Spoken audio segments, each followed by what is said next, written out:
Halos kahati lang sa mga inindorsong kandidato sa pagkasenador ng administrasyon ni Pangulong Ferdinand Bongbong Marcos Jr.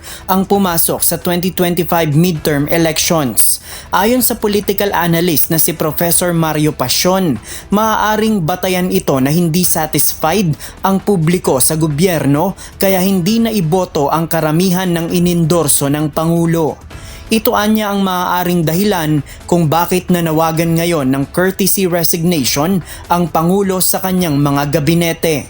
Mahalagaan niya na magkaroon ng free hand ang Pangulo sa kanyang mga gabinete para ma-assess ang performance ng mga opisyal upang maisaayos ang serbisyo sa tao. Merong perception ang Pangulo na maaaring hindi nakapag-deliver ng nararapat na serbisyo ang mga cabinet members sa taong bayan kung kaya natalo yung kanyang mga ilang kandidato.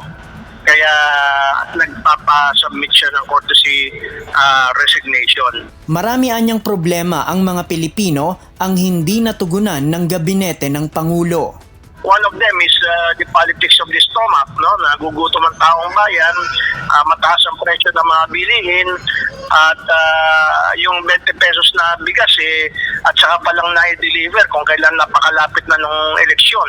Ganito rin ang pananaw ng isa pang political analyst na si Dr. Froilan Calilong. Meron anyang pagkadismaya ang taong bayan na makikita sa naging resulta ng halalan.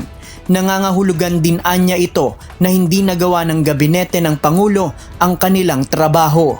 With reference to the outcome of the 2025 elections in which the people have spoken that there is a considerable level of dismay and public outcry for the current administration to come up with more meaningful reforms and programmatic changes so that we will be able to navigate better heading into 2028. Dagdag ni Dr. Calilong, sa 3 taon ng pamumuno ni PBBM kasama ang kanyang gabinete, wala pang malinaw na programang nakatulong sa tao.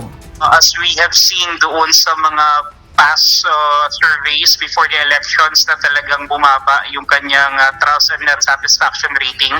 And this could be attributed to the fact that over the past years, walang isang konkreto o malinaw na legacy project or program ang ating Pangulo. And this could be attributed to the fact that maybe many of his department secretaries are also not in the same page. Sa pahayag kahapon ng palasyo, sinabi nito na ang hakbang ng Pangulo ay upang iayon ang gobyerno sa inaasahan ng taong bayan. Pagkakataon ito upang ma-assess ng Pangulo kung sino ang mananatili sa kanilang trabaho na tututok sa prioridad ng administrasyon. JP Nunez, UNTV, News and Rescue. Diyos ang aming sandigan, serbisyo publiko ang aming pinahahalagahan.